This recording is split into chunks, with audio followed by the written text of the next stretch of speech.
Templo de Kon-Ombo. Após descer o rio Nilo de barco, por aproximadamente 6 horas partindo da cidade de Assuã, no dia 15 de setembro de 2008, desembarcamos em um dos templos mais imponentes do sul do Egito, o Templo de Kon-Ombo.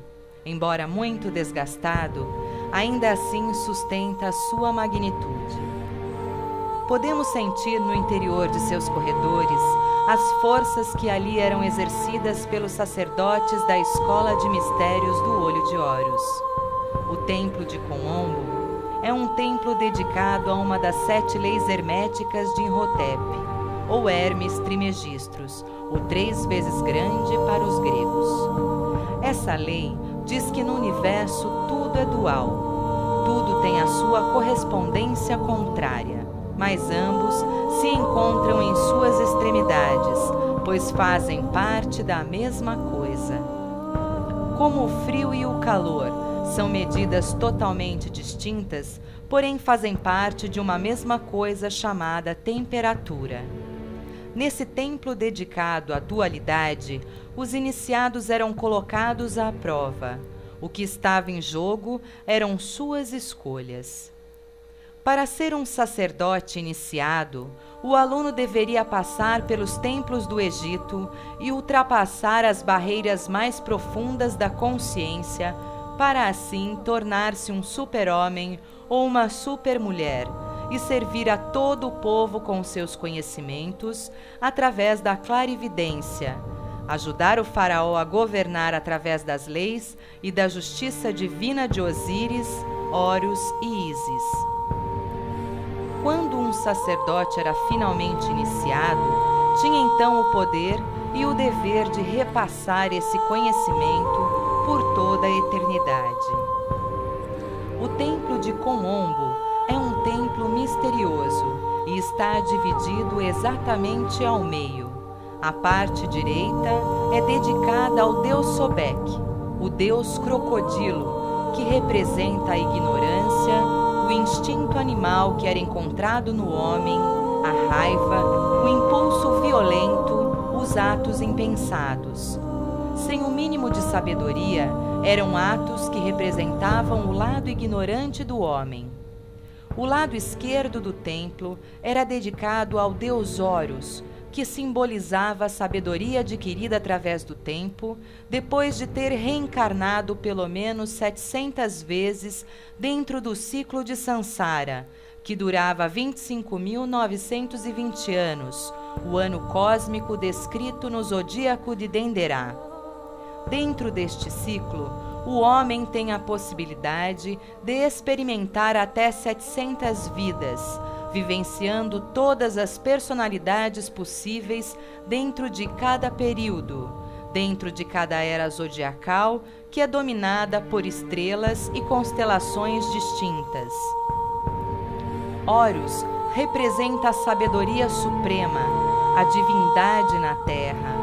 O ideal de cada sacerdote era chegar o mais próximo da sabedoria de Horus, filho do deus Osíris e da deusa Ísis.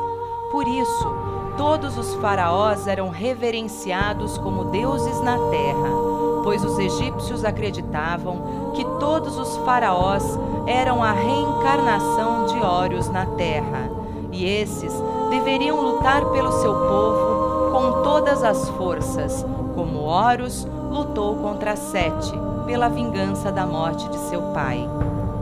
Deviam ser mumificados como Osíris, pois quando morressem, partiriam rumo a Órion, em encontro com Osíris. Por isso, as 3 pirâmides de Quéops, Quéfren e Miquerinos são como um espelho com a constelação de Órion, pois tem uma ligação direta com a casa de Osíris. Todos os faraós deviam partir do mundo terreno, o mundo de Horus, para a casa de seu pai Osíris, Órion. Notam-se frequentemente nas paredes desse templo as figuras de Horus e Sobek, frente a frente, como se estivessem em luta constante. É a representação simbólica perfeita da luta que travamos diariamente com nós mesmos, quando temos que decidir, agir e fazer cada escolha ao longo de nossas vidas. A luta entre a ignorância e a lucidez, o certo e o errado, ou a escolha entre o instinto ou a intuição. É como se estivéssemos cara a cara com Horus e Sobek. No fundo do templo, ao lado da câmara onde ficavam as barcas de ouro de Horus e Sobek, existia um poço, chamado de o Passo da Iniciação. Era o local onde os iniciados, após se banharem nas piscinas sagradas e se purificarem no salão de incensos, tinham de passar pela sua principal prova, a prova da morte. 3 dias antes de passar por essa prova, os iniciados recebiam instruções sobre os 4 medos básicos: o medo de perder, o medo de enfrentar, o medo do abandono e o medo da morte. Compreendiam que o medo era o sentimento que fabricavam reações automáticas e tornavam pessoas sábias em pessoas ignorantes em questão de segundos, pelo simples fato de ter medo. Quando isso acontecia, era o poder de Sobek agindo na consciência. Portanto, nesse templo, o objetivo maior dos iniciados era dominar a si próprio, apenas dominando seus medos. Se não ultrapassasse essa fase, o iniciado deveria voltar à etapa anterior de seu aprendizado. A seguir, eram levados à parte superior do templo, onde deveriam mergulhar em uma espécie de piscina, cheia de labirintos desconhecidos. Para concluir sua missão, o iniciado deveria chegar ao final. Esse era o momento de decidir se era hora de viver ou de morrer. A dúvida já não era a sua conselheira, pois não poderia voltar atrás. Se assim o fizesse, perderia o seu caminho ao sacerdócio. Tinha que mergulhar até o fundo do labirinto, onde um grande crocodilo o esperava numa câmara lateral. Deveria seguir pelo túnel escuro sem hesitar, até uma passagem que, olhando para cima, enxergaria a luz do sol brilhando a 90 graus, onde poderia então subir e cumprir ileso a prova da morte. Outros iniciados, quando se deparavam com o grande crocodilo, instantaneamente, devido ao enorme medo, subiam por uma saída anterior para fugir das garras do grande réptil. Esses iniciados não poderiam continuar na vida do sacerdócio, pois não tinham domínio sobre si próprios e não conseguiam dominar o sentimento de medo quando esse assim se manifestava.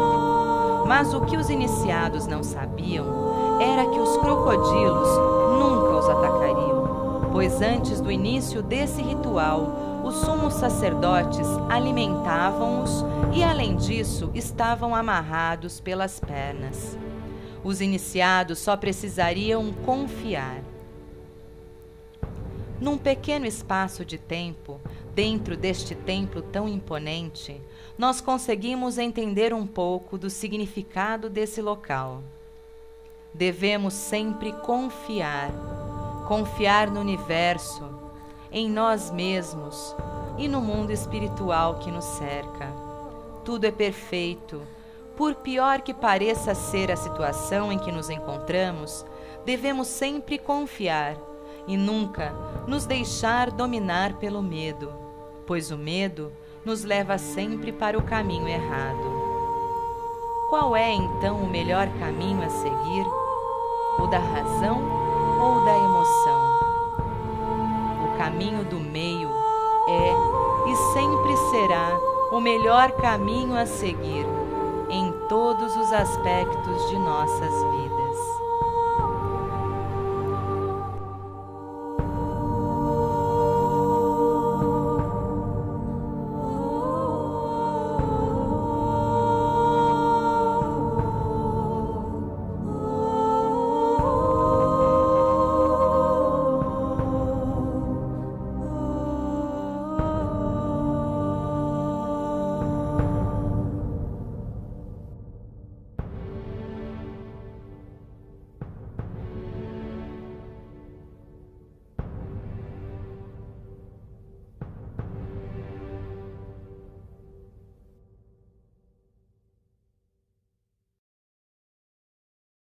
forças que ali eram exercidas pelos sacerdotes da escola de mistérios do Olho de Horus.